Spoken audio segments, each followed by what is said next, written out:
Bismillahirrahmanirrahim. Assalamualaikum warahmatullahi wabarakatuh. Innal hamdalillah nahmaduhu wa nasta'inuhu wa nastaghfiruh wa na'udzu billahi min sururi anfusina wa min sayyiati a'malina. Man yahdihillahu fala mudilla lahu wa may yudlil fala hadiyalah. Wa asyhadu an la ilaha illallah wahdahu la syarika lah. Lahul mulku wa lahul hamdu wa huwa ala kulli syai'in qadir. Wa asyhadu anna Muhammadan abduhu wa rasuluhu wa habibuhu wa khaliluhu salawatu rabbi wa salamuhu alaihi wa ala alihi wa ashabihi wa man ihtada bihudahu ila yaumiddin yauma la yanfa'u malun wala banun illa man atallaha biqalbin salim. Masyarul muslimin wal muslimat jemaah yang semoga dirahmati oleh Allah Jalla Jalaluh, kita senantiasa bersyukur kepada Allah Rabbul Alamin atas limpahan berkah yang diberikan oleh Allah Tabaraka wa Ta'ala, yang mana dengan nikmat dan keberkahan yang diberikan oleh Allah Jalla Jalaluh maka sempurnalah kebaikan-kebaikan. Kemudian salawat beriring salam kita ucapkan kepada Nabi kita Muhammad bin Abdullah sallallahu alaihi wasallam. Allahumma salli wa sallim wa zid wa barik wa an'im ala sayyidina wa maulana Muhammad bin Abdullah sallallahu alaihi wasallam. Ya Allah, semoga salawat beriring salammu, tambahan berkah dan nikmatmu semoga senantiasa tercurahkan kepada hamba kekasihmu ya Allah, kekasih kami ya Allah, junjungan kami ya Allah, Muhammad bin Abdullah sallallahu alaihi wasallam. Jemaah yang semoga dirahmati oleh Allah Tabaraka wa Ta'ala, alhamdulillah pada kesempatan sore hari yang berbarokah ini kita bisa melanjutkan pelajaran dan kajian kita, dan ini adalah nikmat yang sangat besar yang tidak diberikan oleh Allah Tabaraka wa Ta'ala kepada orang lain. Bisa duduk di majlis ta'lim, bisa mengkaji kalamullah, bisa mengkaji hadis Nabi sallallahu alaihi wasallam. Maka lihat apa kata Nabi sallallahu alaihi wasallam, wa majtama'a qaumun fi baitin min buyutillah yatluna kitaballah wa yatadarasuna fima bainahum illa nazalat alaihimus sakinah wa ghasyiyatuhumur rahmah wa haffathumul malaika wa dzakarahumullahu fi man inda. Itu orang-orang yang dia berkumpul di rumah dari rumah-rumah Allah, Allah akan turunkan baginya sakinah, ketenangan, Allah turunkan baginya rahmat, Allah turunkan baginya berkah, malaikat turun meliputi kita. Bahkan yang lebih luar biasa lagi jemaah, Allahu Jalla Jalaluh menyebutkan nama kita di makhluk yang tertinggi, yaitu para malaikat. Dan tidak mudah Allahu Jalla Jalaluh menyebutkan nama seorang hamba di dekat malaikat jemaah, kecuali orang-orang yang dipilih oleh Allah Tabaraka wa Ta'ala. Di antaranya adalah orang-orang yang dia mempelajari Al-Quran, mempelajari hadis Nabi sallallahu alaihi wasallam, kemudian mengajarkan kepada orang lain. Kemudian jemaah yang semoga dirahmati oleh Allah Tabaraka wa Ta'ala, kita masih di bab yang ke-22, bab terakhir dari kitab ini, yaitu adab-adab berdoa. Dan kita sudah sampai di bagian yang ke-8. Maka beliau mengatakan disunnahkan berdoa dengan suara lirih, sebagaimana Allah Jalla Jalaluh mengatakan, ud'u rabbakum tadarruan wa khufyatan. Maka berdoalah kepada Allah Jalla Jalaluh, kepada Rabb kalian, dengan merendahkan diri dan dengan suara yang lembut. Berdoa itu dengan merendahkan diri jemaah, bukan menyombongkan diri. Karena Allahumma salul a'la, Allah itu memiliki permisalan yang sangat tinggi. Contohnya seperti ini. Kita membutuhkan sesuatu kepada orang, meminta pertolongan kepada orang, tapi kita tidak beradab, kita melantangkan suara kita, maka wallahi orang itu tidak akan mau membantu kita jemaah. Orang itu tidak akan mau membantu kita. Tapi dengan kita misalnya dengan suara lemah lembut, kemudian kita tidak menyombongkan diri, merendahkan diri, maka orang tersebut akan memberikan kita dan membantu apa yang kita butuhkan. Begitu juga dengan Allah Jalla Jalaluh. Allah Tabaraka wa Ta'ala tidak suka kepada orang sombong jemaah. Allah tabaraka wa ta'ala tidak suka kepada orang yang berlebih-lebihan, tidak suka kepada orang yang melengking dan orang berteriak-teriak dalam berdoa.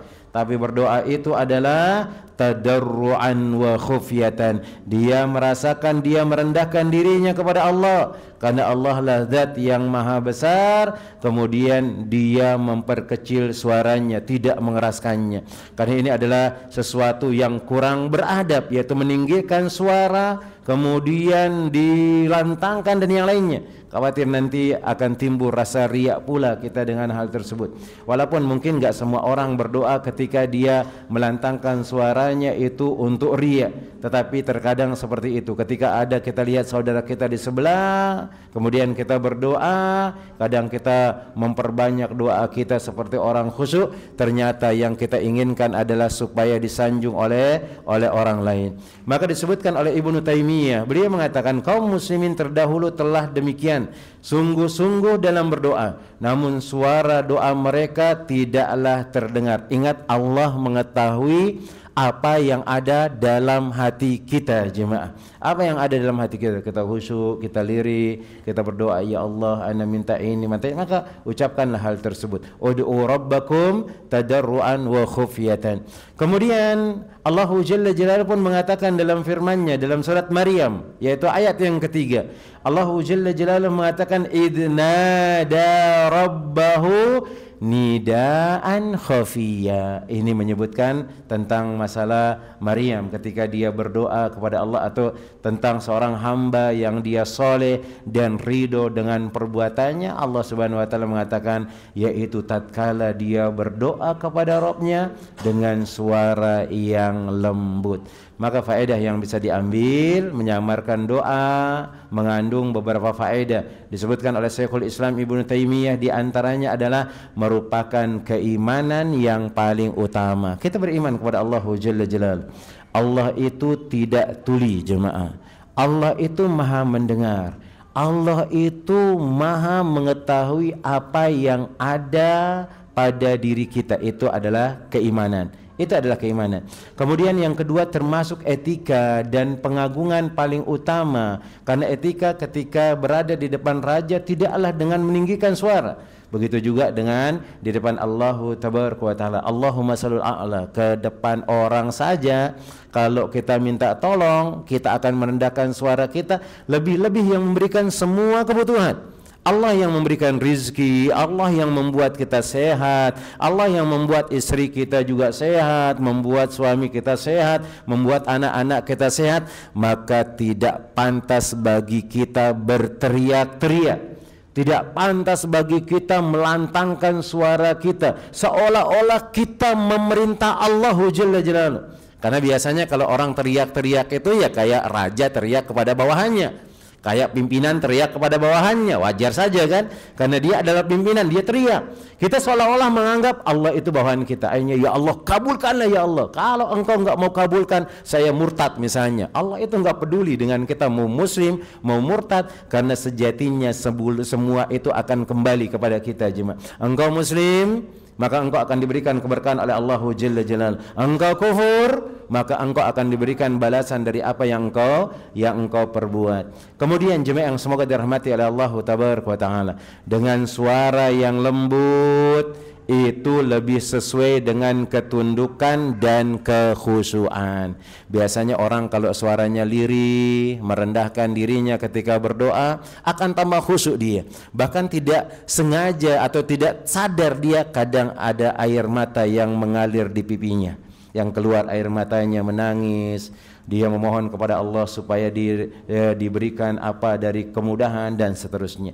Kemudian yang kelima, hal tersebut memungkinkan untuk, atau yang keempat, hal tersebut sesuai dengan keikhlasan. Ini mengantarkan kepada keikhlasan. Kemudian yang kelima, memungkinkan untuk menyatukan hati dengan kerendahan jiwa di saat berdoa. Yang kita katakan tadi, orang kalau rendah suaranya lirih, maka tidak terasa kadang air matanya pun mengalir dengan kekhusyuannya, semuanya, kemudian dia menyerahkan semua urusannya kepada Allah tabaraka wa taala.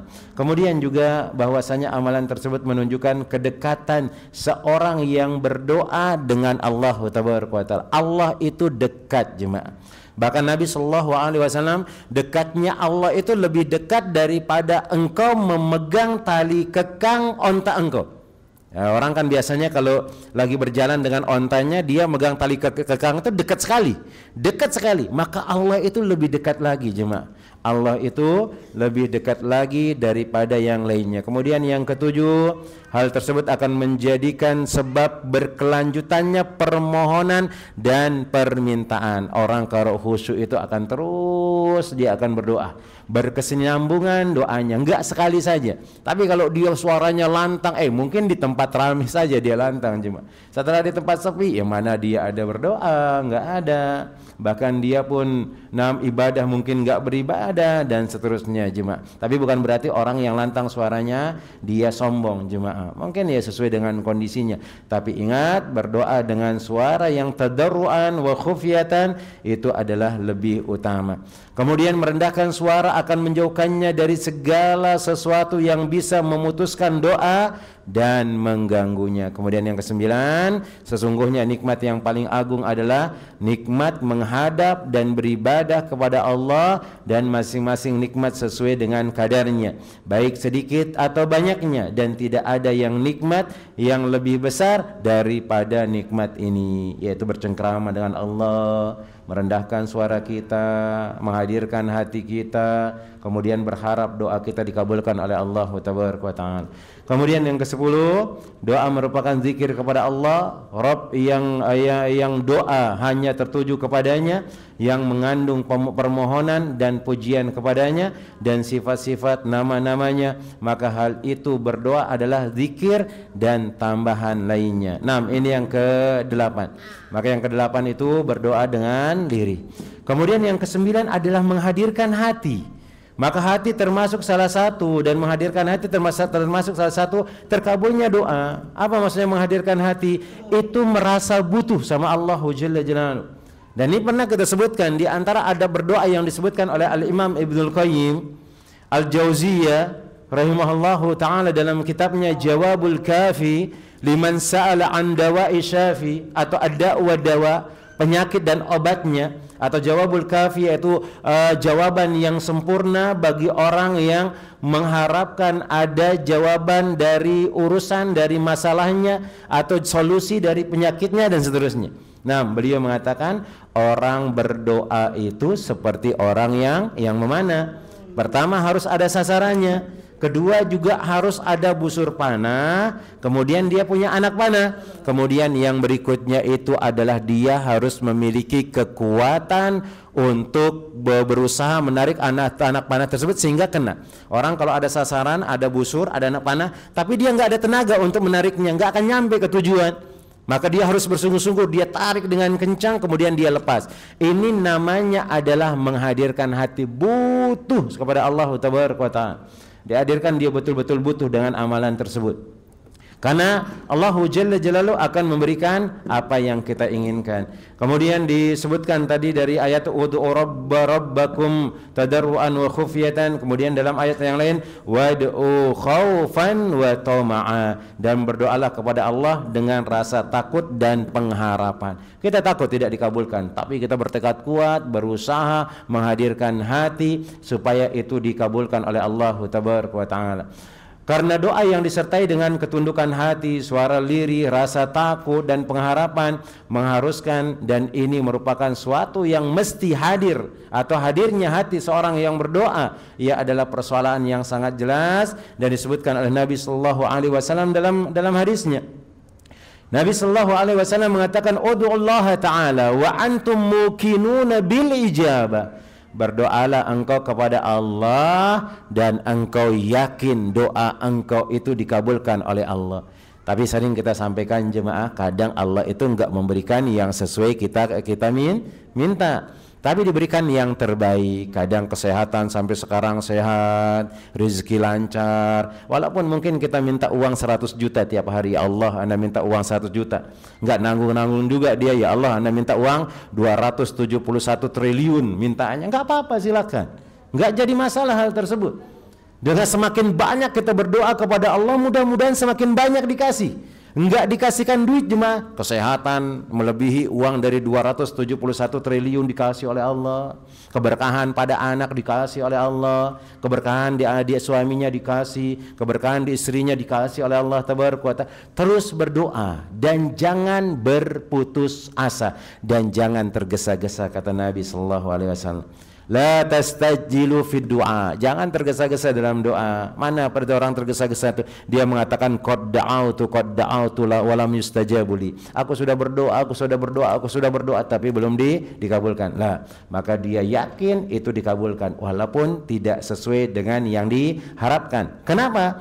Karena Allahu Jalla Jalaluhu lebih tahu kondisi kita daripada kita sendiri. Wa'lamu anna Allah la yastajiba du'ai min qalbi ghafilin lahin. Sesungguhnya Allah tidak akan mengabulkan doa dari hati yang lalai lagi berpaling. Maka harus fokus, yakin, datangkan keyakinan, berharap pasti dikabulkan oleh Allah Jalla Jalaluhu walaupun tidak sesuai yang kita harapkan. Naam, Allah Jalla Jalaluhu mengatakan ud'uni astajib lakum. Berdoa kalian niscaya aku akan kabulkan doa kalian. Dikabulkan oleh Allah tapi dengan cara yang lain atau dalam bentuk yang lain. Kemudian yang berikutnya jemaah yang semoga dirahmati oleh Allah tabaraka wa taala, disunahkan mengulang-ulang doa dan terus-menerus memanjatkan doa, diulang-ulang terus, karena biasanya orang kalau ngulang-ulang seperti orang yang sangat butuh, dan ini yang diharapkan oleh Allah tabaraka. Butuhnya kita kepada Dia. Ya Allah, saya minta ilmu yang bermanfaat, ilman nafi'an wa rizqan thayyiban wa amalan mutakabbalan. Ulangin lagi, Allahumma inni as'aluka ilman nafi'an, kemudian wa rizqan thayyiban wa amalan mutakabbalan. Ulangi lagi 3, 4, 5 kali, kemudian terus menerus. Jangan kapok-kapok walaupun belum dikasih. Walaupun dia belum dikasih. Ada orang yang dia berdoa untuk diberikan keturunan sampai puluhan tahun tidak dikasih, tapi dia tidak pernah putus asa. Siapa itu? Nabi kita. Nabi siapa jemaah? Nabi Zakaria, Nabi Ibrahim. Nabi Ibrahim berdoa sampai 80 tahun umur beliau jemaah, baru dikasih. Kita baru 5 tahun, kemudian doanya pun jarang-jarang, putus asa lah. Nabi Ibrahim 80 tahun baru dikasih, udah tua sekali beliau baru dikasih. Setelah dikasih diuji lagi, disuruh sembelih oleh Allah tabaraka wa taala, tapi beliau sabar. Dan ingat, Allah pasti akan memberikan yang terbaik bagi kita. Kemudian yang berikutnya jemaah yang semoga dirahmati oleh Allah tabaraka, terus menerus. Kemudian yang ke-11 adalah memantapkan hati ketika berdoa. Menata hati, mantap. Hati harus mantap. Apa maksudnya? Hendaknya seorang yang berdoa untuk memantapkan permintaannya dan tidak menggantungkan kepada kehendak Allah atau bimbang dalam doanya. Enggak usah bimbang. Sampai ada orang yang berdoa saking anehnya, dan ini dilarang oleh Nabi SAW. Ya Allah, aku minta ini ya Allah, in syi'ta, jikalau engkau kehendaki. Ini enggak boleh. Jangan bilang kalau engkau kehendaki ya Allah, tapi minta ya Allah kabulkanlah ini, selesai. Jangan in syi'ta, kalau engkau kehendaki, enggak. Berarti itu adalah orang yang dia tidak mantap hatinya dalam berdoa. Orang yang mantap itu ini sudah yang didoakan, ini sudah seperti itu. Nah, sembari meminta kepada Allah tabaraka wa taala. Maka lihat dari hadis yang dibawakan dari Anas bin Malik radhiyallahu taala anhu, bahwasanya Rasulullah SAW bersabda, apabila kalian berdoa kepada Allah, maka mantapkanlah diri kalian ketika berdoa. Jangan salah seorang di antara kalian mengatakan, jika engkau berkenan maka berikanlah aku ya Allah, karena sungguhnya Allah tidak akan merasa tidak suka karenanya. Karena sesungguhnya Allah tidak akan merasa tidak suka karenanya. Nah, maka mantapkan diri, apa yang kita minta fokuskan seperti itu. Bismillah, ya Allah, ana minta sepeda motor. Ya sudah, doa terus sepeda motor. Gak jadi masalah. Mungkin gak dikasih kita sepeda motor, tapi kaki kita dikasih kuat, enggak kena asam urat, jemaah, kemana-mana aman jalannya. nggak pernah ketusuk duri, nggak pernah patah. Nah, itu diantara keberkahan doa tersebut. Kemudian yang berikutnya yang ke-12, didahulukan ucapan alhamdulillah dan pujian kepada Allah. Ini kita dibolehkan untuk bertawasul dengan nama-nama Allah. Kemudian kita berselawat, Allahumma sholli ala Muhammad wa ala ali Muhammad dan seterusnya. Ini dianjurkan, memuji Allah kemudian berselawat. Karena kita berharap dengan pujian tersebut akan dikabulkan oleh Allah Tabaraka wa Ta'ala. Dalam hadis yang sahih, Nabi sallallahu alaihi wasallam mengatakan, walillahil asmaul husna fad'uhu biha. Allah itu punya nama-nama yang baik. Ayo berdoa dengan nama-nama Allah. Kita mengatakan ya Ghaffar, ighfirni, ya Rahman, irhamni, ya Razzaq, urzukni dan seterusnya. Maka minta dengan menyebut nama Allah, sebut puji-puji Allah, kemudian berselawat atas Nabi, kemudian dia ungkapkan apa yang dia inginkan. Dan ini yang dilakukan oleh Nabi sallallahu alaihi wasallam dalam hadis-hadisnya tersebut. Kemudian yang berikutnya, yang ke-12 adalah bertawasul dengan amalan-amalan soleh ketika memanjatkan doa merupakan sebab terkabulnya doa. Nah, ini harus dilihat nih amal soleh yang pernah dilakukan apa ini. Dan ini sebagaimana cerita disebutkan oleh beliau di sini hadis, yaitu kisah 3 orang yang terjerumus di dalam gua. Kisah orang yang terjerumus di dalam gua, dia bertawasul dengan amal soleh. Bertawasul dengan amal soleh boleh, tapi kalau bertawasul dengan orang mati nggak ada, jemaah, nggak ada diajarkan oleh Nabi sallallahu alaihi wasallam. Bahkan para sahabat ketika Nabi sallallahu alaihi wasallam meninggal dunia, nggak ada yang datang ke kuburan Nabi mengatakan ya Nabi kabulkan, nggak ada, jemaah. Tapi dia datang kepada orang-orang soleh minta didoakan atau bertawasul dengan amal solehnya. Di antaranya 3 orang itu yang bertawasul dengan amal solehnya, dia mengatakan yang pertama dengan kebaktiannya kepada orang tuanya.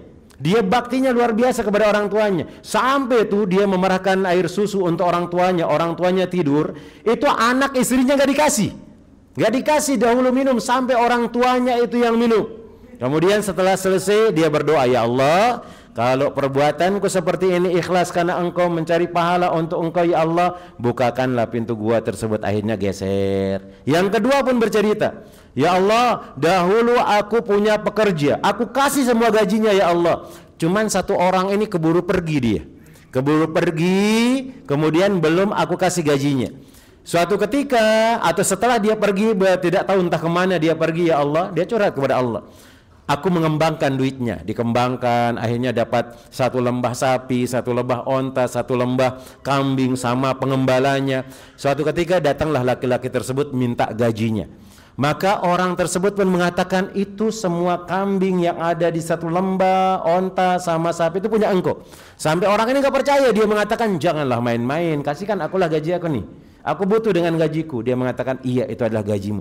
Diambil semuanya tanpa disisakan 1 pun, sampai pengembalanya dibawa, jemaah, dibawa semuanya karena pengembalanya budak, dibawa semuanya, nggak ada tersisa. Dia mengatakan, ya Allah, kalau aku lakukan itu karena mengharapkan pahala dari engkau ya Allah, wajah engkau bergeser. Yang kemudian yang berikutnya yang ketiga, ada seorang laki-laki suka kepada anak pamannya. Anak pamannya cantik, jemaah, sepupunya. Dan ini menunjukkan bahwasanya sepupu itu bukan mahram. Boleh kita suka kepada sepupu kita, boleh kita menikah dengan sepupu kita. Tapi ini sukanya dia melebihi, kayak seperti orang-orang yang suka sama perempuan ini luar biasa sukanya. Sampai dia berharap bisa berzina dengan perempuan tersebut. Diajaklah perempuan itu berzina, perempuan itu nggak mau. Sampai dia datanglah tahun paceklik, tahun gersang itu, nggak ada, sudah makanan banyak berkurang, dan perempuan ini disebutkan dari keluarga yang kurang mampu. Datanglah dia kepada laki-laki tersebut, minjam duit, jemaah, minjam duit. Nah, dilihat itu kesempatan sama laki-laki tersebut. Nah, kesempatan ini, maka laki-laki itu mengatakan, boleh aku kasihkan engkau pinjam, tapi dengan syarat berzina dengan aku, mau berhubungan dengan aku. Ya mau gimana lagi, karena perempuan itu terpaksa, dia nggak ada yang bisa dimakan, dia hanya bisa meminjam dari laki-laki tersebut. Akhirnya perempuan itu mengatakan, iya silakan. Ketika dia sudah baina su'abil arba, ketika dia sudah di atas perempuan tersebut, maka perempuan itu mengatakan, janganlah engkau membuka cincin yang bukan milikmu. Jangan engkau mengambil sesuatu yang bukan milikmu. Langsung dia tersentak, dia ingat kepada Allah, dia tinggalkan perempuan tersebut dan dia tinggalkan duit yang dikasihkan kepada perempuan tersebut. Dia tidak pernah ketemu lagi dia sama perempuan tersebut, enggak mau ketemu lagi. Karena dia betul-betul bertobat kepada Allah Jalla Jalaluhu. Kemudian dia mengatakan, ya Allah, kalau perbuatanku itu memang karena mengharapkan pahala dari Engkau ya Allah, maka geserkanlah pintu atau batu yang menutupi gua tersebut. Akhirnya batu itu pun bergeser. Ini boleh kita yaitu bertawasul dengan amal soleh kita. Silakan selesai sholat, tadi kita sholat lillahi ta'ala misalnya, karena Allah tabaraka wa ta'ala, kita berdoa, ya Allah ana sholat karena Engkau ya Allah, la riya'an wala sum'ah. Ana duduk di majlis ta'lim karena Engkau ya Allah, la riya'an wala sum'ah. Ana menyampaikan kajian ya Allah, la riya'an wala sum'ah. Kabulkanlah doaku. Maka ini adalah salah satu sebab dikabulkannya doa oleh Allah tabaraka wa ta'ala. Kemudian disunnahkan yang ke-14, disunnahkan berdoa dengan doa-doa yang termasuk jawami'ul kalim. Kalimat yang singkat tetapi maknanya simple. Mana di antaranya? Rabbana atina fid dunya hasanah wa fil akhirati hasanah wa qina adzabannar. Itu mencakup semuanya jemaah. Rabbana atina fid dunya hasanah, ya Allah berikanlah aku dunia yang baik. Berarti dunia yang baik mana? Semuanya. Kesehatan, harta, keluarga sehat, suami sehat, istri sehat, kemudian kebutuhan tercukupi dan yang lainnya. Wa fil akhirati hasanatan. Kemudian di akhirat juga baik. Wa qina adzabannar, dan dihindarkan dari api neraka. Kemudian di antara doa yang lain juga yang diajarkan oleh Allah tabaraka wa ta'ala, dan Nabi SAW menyebutkan hal tersebut. Rabbana hablana min azwajina, ya Allah berikanlah aku, anugerahkan aku atau kepadaku istri-istri azwajina, wa dzurriyyatina qurrata ayun, anak-anak istri jadi penyejuk pandangan. Berarti apa maksudnya? Anaknya jadi soleh, ada juga soleha, istrinya juga soleha, taat kepada dia, suaminya juga seperti itu. Waj'alna lil muttaqina imama, dan jadikanlah kami imam bagi orang-orang yang bertakwa. Atau mengatakan qala rabbana dhalamna anfusana wa illam taghfir lana wa tarhamna lanakunanna minal khasirin. Ini juga singkat. Kemudian mengatakan juga yang singkat, ya muqallibal qulub sabbit qalbi ala dinik, wahai zat yang membolak-balikan hati, teguhkan hatiku di atas agamamu. Diteguhkan di atas agama kita. Wa ya musarrifal qulub sarrif qalbi ala ta'atik, wahai yang merubah-rubah hati, maka tetapkanlah hatiku dalam ketaatan. Ini doa-doanya. Allahumma inni dhalamtu nafsi dhulman katsiran wa la yaghfiru dhunuba illa anta faghfir li maghfiratan min indika warhamni innaka antal ghafurur rahim. Ini juga doanya, ya Allah, sesungguhnya aku telah menzalimi diriku sendiri dengan kezaliman yang sangat banyak, karena kita memang banyak zalim, melakukan perbuatan yang haram, zalim, menyiksa diri kita dengan melakukan hal-hal yang dilarang oleh Allah, itu zalim. Banyak kezaliman yang kita kerjakan. Dan kita mengatakan tiada ilah yang bisa mengampuni dosa-dosaku kecuali Engkau ya Allah. Maka ampunilah aku dengan ampunan dari sisimu ya Allah. Rahmatilah aku, sesungguhnya Engkaulah Rabb yang maha pengampun lagi maha penyayang. Dan masih banyak lagi doa-doa yang diajarkan oleh Nabi SAW. Kemudian jemaah, disunahkan menutup doa dengan ucapan sesuai dengan permintaan orang-orang yang berdoa. Mana dia? Rabbana la tuzigh qulubana ba'da idh hadaitana wa hab lana min ladunka rahmah innaka antal wahhab. Ini dianjurkan. Kalau selesai doa, baca ini terakhirnya. Nah, ya Allah, janganlah Engkau jadikan hati kami condong kepada kesesatan setelah Engkau berikan hidayah. Kemudian berikanlah atau karuniakanlah kepada kami rahmat dari sisimu, karena sesungguhnya Engkau maha pemberi karunia. Kemudian di antara juga Allah Subhanahu wa taala mengatakan, Rabbana atina ma wa'adtana ala rusulika wa la tukhzina yaumal qiyamah innaka la tukhliful mi'ad. Ya Rabb kami, berikanlah kami apa yang telah Engkau janjikan kepada kami dengan perantara Rasul-Rasulmu, dan janganlah Engkau hinakan kami di hari kiamat, sesungguhnya Engkau tidak menyalahi janji. Nah, kemudian diantaranya qala Isa bin Maryam, Allahumma Rabbana anzil alaina ma'idatan minas sama' takunu lana 'idan li awwalina wa akhirina wa ayatan minka warzuqna wa anta khairur razikin. Isa bin Maryam, Nabi Isa alaihissalam, beliau mengatakan, ya Allah, turunkanlah kiranya kepada kami suatu hidangan dari langit, akan menjadikan hari raya bagi kami, yaitu bagi orang-orang yang ada atau yang ada bersama kami dan orang-orang yang datang setelah kami, dan jadikanlah tanda bagi kekuasaanmu, berikanlah kami rizki, engkaulah yang sebaik-baik pemberi rizki. Ini dia, ini di antara sunnah untuk menutup doa. Kemudian yang ke-16, doa setelah tasyahud akhir. Ini tempat-tempat yang mustajab ya. Doa setelah tasyahud akhir. Nah, setelah selesai dia at-tahiyatulillah wassalatu wathayyibat. Nah, kemudian dia selesai Allahumma sholli ala Muhammad wa ala ali Muhammad kama shallaita ala Ibrahim wa ala ali Ibrahim wa barik ala Muhammad wa ala ali Muhammad kama barakta ala Ibrahim wa ala ali Ibrahim innaka Hamidum Majid. Setelah itu doa, perbanyak doa di sana. Karena itu adalah doa tempat waktu yang dimustajabkan oleh Allah tabaraka wa taala. Nah, maka doa setelah tasyahud akhir ketika sholat dan sebelum salam. Ini dia, tasyahud akhir sudah selesai dan itu waktunya sebelum salam, merupakan salah satu sebab diterima oleh Allah tabaraka wa taala. Kemudian yang ke-17, disunnahkan berdoa ketika mendengar ayam berkokok. Ayam berkokok, ya itu waktu-waktu sebelum subuh. Biasanya kalau sudah jam 4, kalau kita di kampung. Sekarang kayaknya di kota jarang jemaah, karena ayam banyak kan disembelih jemaah.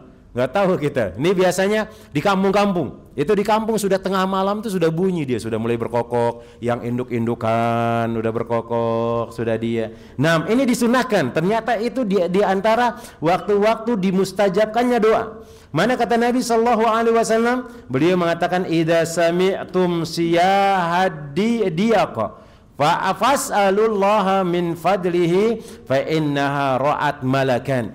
Naam, wa idza sami'tum nahika al-himar fata'awwadu billahi minasyaiton fa innahu ra'a asy-syaiton. Kalau engkau mendengar suara kokokan ayam, maka mintalah kepada Allah keutamaan darinya, karena ayam itu ngelihat malaikat jemaah. Karena malaikat ini akan mengaminkan doa kita. Kata Nabi SAW, la takullu bi ila nafsika illa bi khairin fa innal malaikata yu'minuna bima takulun. Jangan kalian mengatakan kepada diri kalian ketika kalian berdoa kecuali kebaikan, karena malaikat itu akan mengaminkan apa yang kalian katakan. Nah, kemudian ketika kalian mendengar ada suara keledai melenguh, maka segeralah kalian meminta perlindungan karena dia melihat setan. Nah, kemudian tidak boleh berlebih-lebihan dalam berdoa, nggak boleh. Sebagaimana yang pernah terjadi, ada seorang sahabat, dia mengatakan, hadisnya di bawah, yaitu Abdullah bin Mughaffal. Dia mendengar anaknya berdoa mengatakan, ya Allah, berikan aku surga yang berwarna putih, istana yang berwarna putih di sebelah kanan surga ya Allah. Ini berlebih-lebihan. Padahal kalau dia minta surga semuanya dikasih. Kita kalau sudah masuk surga itu aman sudah. Bahkan disebutkan oleh Nabi SAW, satu orang itu seluas surganya itu seluas langit dan bumi. Cuma antum sendirian di sana, semua lengkap semuanya.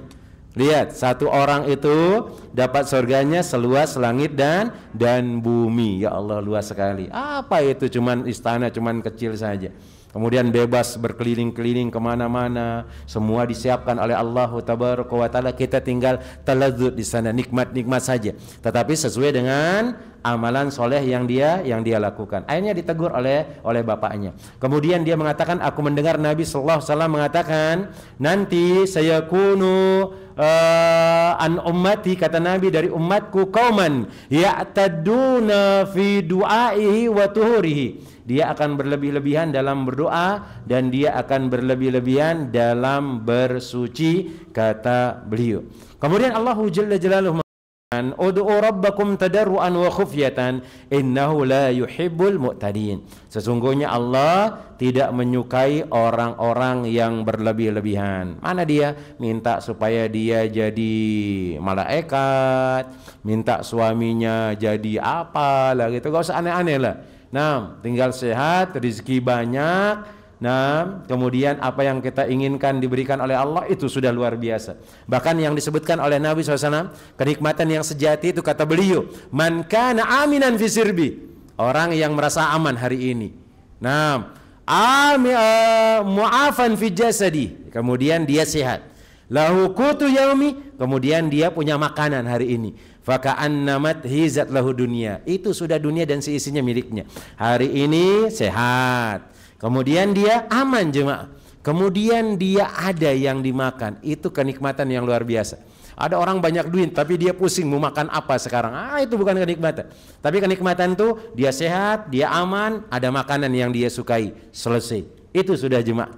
Itu sudah nggak usah pusing-pusing minta yang aneh-aneh. Kemudian dimakruhkan berdoa dengan saja, tidak sepantasnya berlebih-lebihan dalam doa dan tidak pula menggunakan sajak dalam berdoa sampai dia mengatakan duhai Robku yang Maha Pengasih, seperti itu. Nah, kayak dia berpuasa, kayak dia berpuisi. Nah, saya bersenandung dia macam to the point aja. Allah itu enggak terlalu suka berbelit-belit jemaah. Nah, minta saja apa yang kita minta dengan menundukkan tunduk dengan kita menyebut-nyebut kemuliaan dari Allah Tabaraka wa Ta'ala dan yang lainnya. Maka di antara yang diajarkan disebutkan oleh Ibnu Hajar, Al-Hafidz Ibnu Hajar, beliau mengatakan hal itu tercantum dalam beberapa hadis yang sahih karena hal itu adalah tanpa kesengajaan. Dari sinilah doa itu datang dan keselarasan kalimat seperti sabda Nabi SAW. Itu cuma bukan sekedar kesengajaan, bukan. Tapi memang ya urutan doanya seperti itu, kayak seperti Allahumma munzilal kitab wasari al hisab hazimil ahzab, itu kayak syair tapi bukan disengaja. Kalau memang ada tuntunan Nabi, sudah doa itu. Sudah, kita jangan berlebih-lebihan, aneh-aneh, kemudian bersenandung dan yang lainnya, dan seterusnya. Kemudian yang berikutnya, yang ke-20, berdoa memohon sebuah amal dosa, memutuskan tali silaturahmi atau menyegerakan tergabulnya doa termasuk sebab terhalangnya doa. Ini dia. Maka nggak boleh kita berdoa bisa melakukan perbuatan haram, kemudian berdoa memutuskan tali silaturahmi, berdoa untuk melakukan perbuatan dosa, kemudian tergesa-gesa dalam berdoa, itu pun akan menjadi penyebab ditundanya doa tersebut. Jangan berdoa aneh-aneh, apalagi ya Allah. Bahkan ada seorang yang dia meminta kepada Nabi SAW ingin berdoa, berizin, dia mengatakan, ya Rasulullah, aku ingin berdoa kepada Allah Jalla Jalaluhu supaya aku bisa berzina. Dia minta supaya dia berzina. Nah, maka tidak akan dikabulkan. Atau dia mau menyusahkan orang lain, ini nggak boleh. Kemudian di antara juga penghalang doa itu memakan yang haram. Maka jaga. Kita seorang kepala rumah tangga, maka harus jaga jangan sampai makanan itu atau makanan yang haram masuk ke dalam perut istri kita, masuk kepada perut anak kita, masuk kepada perut suami kita, mungkin kita bantuin dia kerja. Jangan. Karena itu adalah penghalang terkabulnya doa. Sebagaimana Nabi SAW menyebutkan dalam hadis yang sahih, Allahu Jalla Jalaluhu mengatakan, innallaha la yaqbalu illa thayyiban. Allah Subhanahu wa Ta'ala tidak menerima kecuali yang baik-baik saja. Kemudian menceritakan ada seorang laki-laki yang melakukan perjalanan, rambutnya kusut, pakaiannya kumal, kemudian dia berdoa, ya Rob, ya Rob, ya Allah, ya Allah. Dengan kusuk dia berdoa, cuman makanannya haram, minumannya haram, pakaiannya haram, bahkan dia dibesarkan dari barang haram. Allah tidak kabulkan. Antum memiliki anak, kita kan harapkan dari anak kita nanti kalau kita mati dia jadi amal jariah, toh? Nah, di antaranya yang disebutkan oleh Nabi SAW, idza mata ibnu Adam in qata amalu illa min salasin. Kalau anak Adam meninggal dunia, terputus amalnya kecuali 3 hal. Sedekah jariyah, yang kedua ilmu yang bermanfaat, kemudian doa anak soleh. Maka bagaimana Allah akan mengabulkan doanya kalau barang haram antum masukkan ke dalam tubuhnya? Nah, itu juga harus dijaga. Kemudian yang berikutnya, di antara beberapa tempat dan keadaan di mana doa akan terkabul. Yang pertama, doa pada sepertiga malam terakhir. Ini bangun, sholat tahajud. Bangunin istri, bangunin suami, saling bangunkan. Sholat untuk tengah malam. Walaupun mungkin 1 rakaat nggak jadi masalah. Karena kadang-kadang kan kita susah mengerjakan yang banyak. Kemudian dibolehkan ketika sholat itu, sepertiga malam itu dalam kondisi duduk jemaah. Kalau malas berdiri, duduk kata Nabi SAW. Duduk, boleh. Kalau sholat sunnah itu boleh dikerjakan dalam kondisi duduk. Walaupun antum sehat walafiat. Kemudian berdoa, sepertiga malam. Kemudian ketika sujud. Ini juga disebutkan oleh Nabi SAW.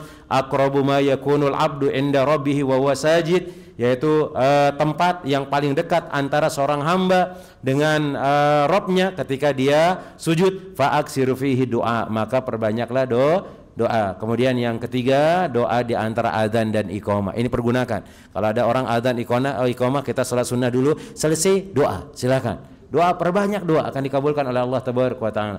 Kemudian juga doa pada waktu yang mustajab di hari Jumat, ketika imam duduk di antara 2 khutbahnya. Kemudian juga disebutkan ketika mau tenggelamnya matahari di waktu sore. Kemudian disebutkan ada 12 jam loh di hari Jumat itu.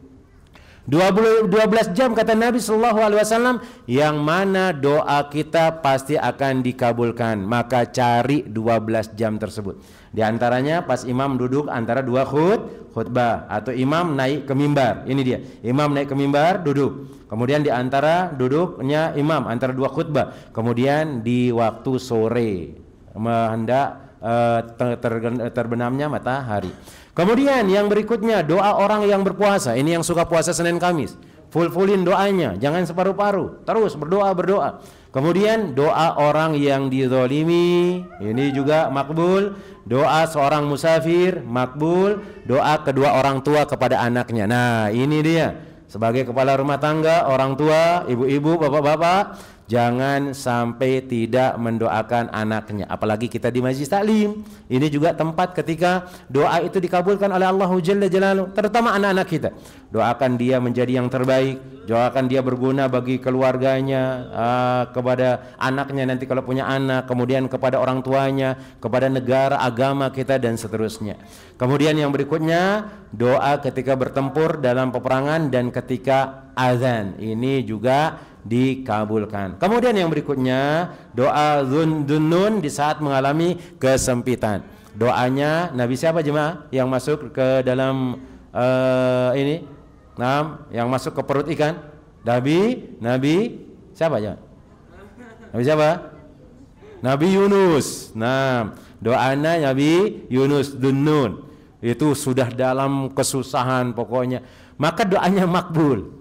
Maksudnya apa? Menghadirkan hati dia. Orang kalau kesusahan itu kan menghadirkan hati. Semuanya dikeluarkan, ya Allah, dan seterusnya. Itu dikabulkan. Kemudian doa ketika hujan turun. Selain kita mengatakan Allahumma shayban nafi'a, maka ajarkan anak-anak kita, ayo doa waktu ini. Ini waktu dimustajabkannya doa. Kemudian di antara tempat-tempat, ini ketika yang tadi yang kita lewati, waktu-waktunya ada, waktu-waktu tempat berdoa yang makbul. Kemudian di antara tempat-tempat yang makbul, yang pertama adalah doa orang yang ukuf di Arafah. Nah ini yang kalau dia pergi haji, perbanyak doa. Menangis sejadi-jadinya di sana, curahkan hati kepada Allah, minta apa yang kita minta, Allah akan kabulkan.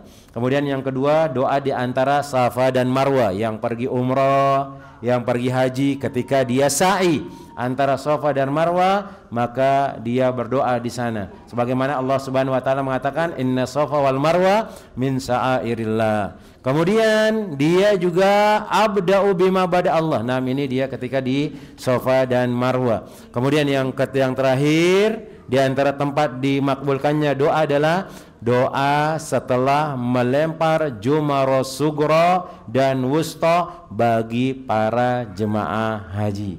Maka setelah dia ngelempar kerikil itu yang 7, di sugro 7, wusta sugro 7, kemudian dia berdoa. Bahkan disyariatkan setiap kali selesai melempar dia menghadap kiblat, dia berdoa jemaah, berdoa banyak-banyak, dan itu dikabulkan oleh Allahu tabaraka wa taala. Wallahu taala alam bisawab. Maka dengan menyebutkan tempat-tempat dikabulkannya doa ini, maka kitab yang kita kaji telah selesai. Alhamdulillah, binikmatihi tatimu sholihat.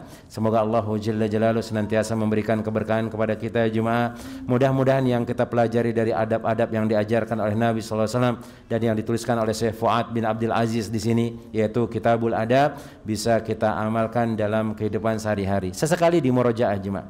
Mungkin kita lupa karena ini di antara adab yang diajarkan oleh Nabi sallallahu alaihi wasallam. Wallahu taala alam bisawab. Mungkin ada pertanyaan sebelum kita cukupkan. Alhamdulillahi bi ni'matihi tatimmu sholihat. Nah, fadhal, mungkin ada pertanyaan?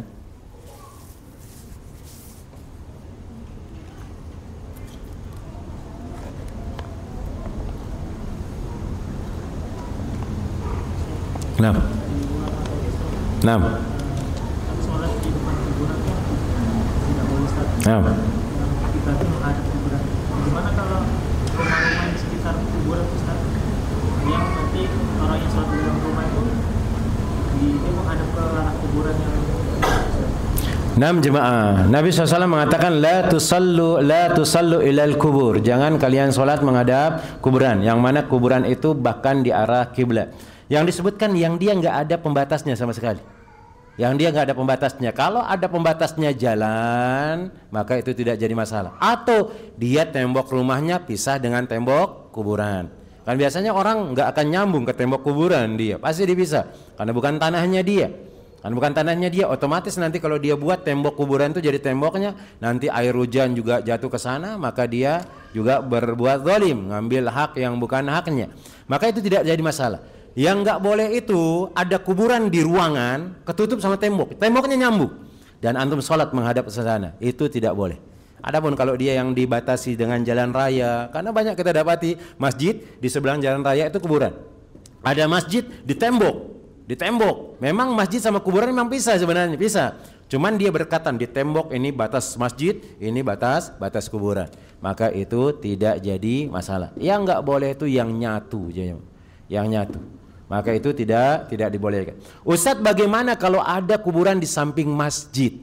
Dia cuman dikasihkan penghalang antara masjid dengan kuburan. Apakah ini boleh? Disebutkan oleh para ulama boleh. Yang penting dia tidak di arah kiblat. Kemudian batasan masjid dengan kuburan itu beda. Tapi kalau dia satu di halamannya, nggak boleh jemaah. Ada dua pilihan.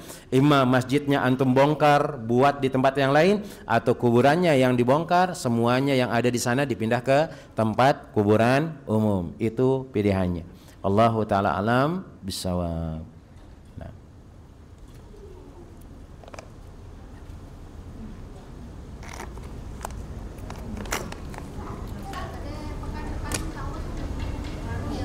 Udah datang kitabnya kah? Alhamdulillah. Nah. Nanti kita sesi 1 minggu pertama, minggu kedua review dasar Islam, 3, 4 jadi kualitas. Siap. Insya Allah. Nah, doakan mudah-mudahan Anda juga istiqomah bisa menyampaikan kajian. Doakan Anda sehat-sehat juga. Nah, doakan Anda mudah-mudahan sehat. Kemudian kita bisa berbagi. Nah, berbagi bacaan, berbagi bacaan, kemudian kita berbagi ilmu. Nah, Allah Ta'ala alam shawab. Ada pertanyaan? Enggak ada. Nah, Allah Ta'ala alam shawab. Ini yang dapat Anda sampaikan. Alhamdulillah kitab kita ini sudah kitab keberapa jemaah? Ada pertanyaan? Nah.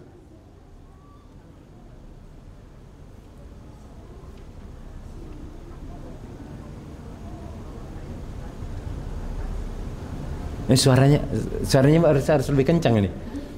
Nggak dengar kita ini.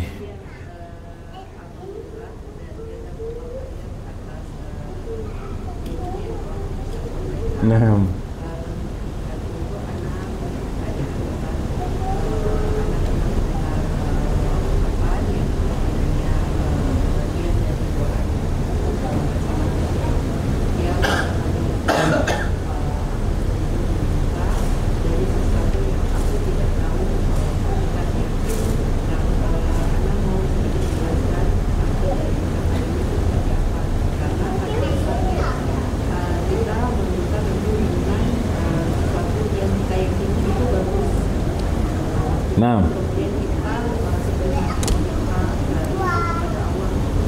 Nah, jemaah. Ada perkara tertentu dari permintaan mungkin sifatnya saya cuma telepon minta dimudahkan, saya terbuka juga, saya berlindung padamu atas sesuatu yang saya tidak tahu hakikatnya, saya tahu aja. Nah. Saya dimudahkan juga tapi nah apa maksud ucapannya?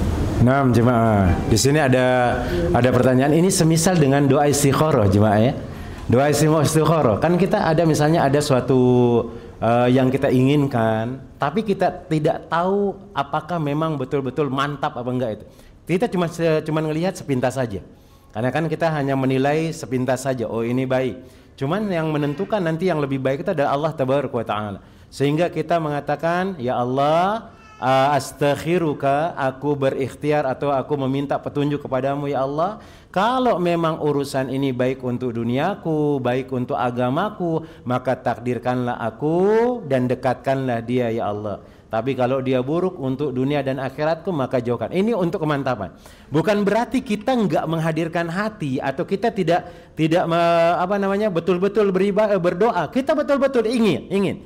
Cuman kita berharap kalau memang itu ditakdirkan oleh Allah, mudah-mudahan itu yang paling baik. Kalau memang itu tidak baik menurut Allah, mudah-mudahan kita dijauhi. Itu kemantapan sebenarnya jemaah.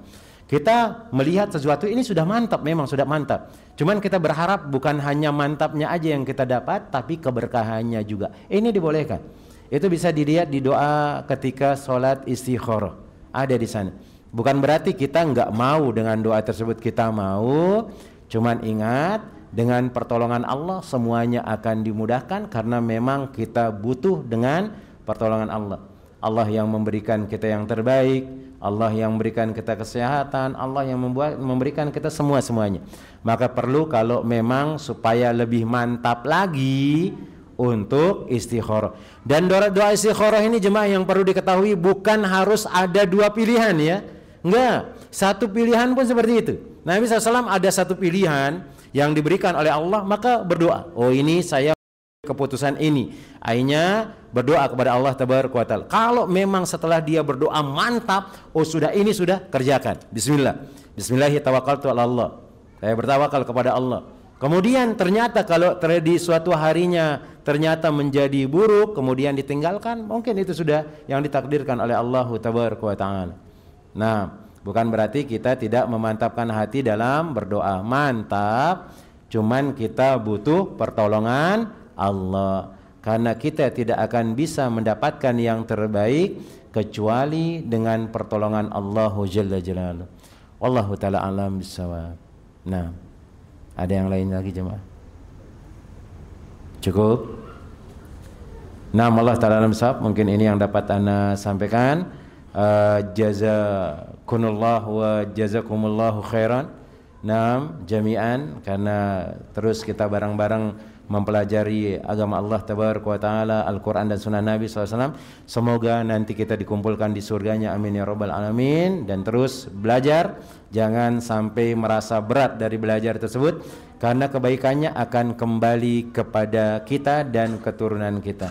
Nah, kita belajar soleh, maka kesolehan kita ini akan kita wariskan kepada anak kita, sebagaimana Allah Jalla Jalaluhu menyebutkan di surat Al-Kahfi. Nah, Allah Ta'ala alam bisawab. Semoga Allah memudahkan semua urusan kita, urusan dunia, urusan akhirat kita, kemudian memasukkan kita ke dalam surganya, amin ya rabbal alamin. Kita cukupkan dengan doa kafaratul majlis.